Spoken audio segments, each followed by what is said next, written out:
Who became the Shudras, Shudras बने कौन होंगे आखिर, कौन शूद्राज बन सकते हैं?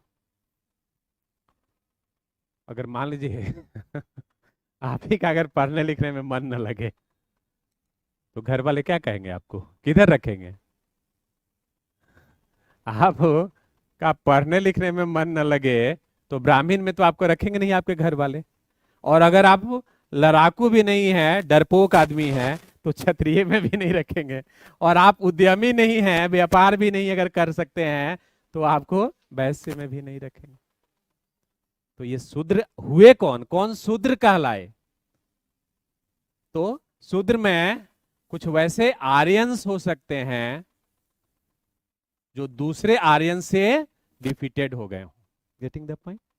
तो इसलिए जो डिफीटेड आर्यंस हैं उनको ऋग्वेद में दास कहा गया है। क्या कहा गया है?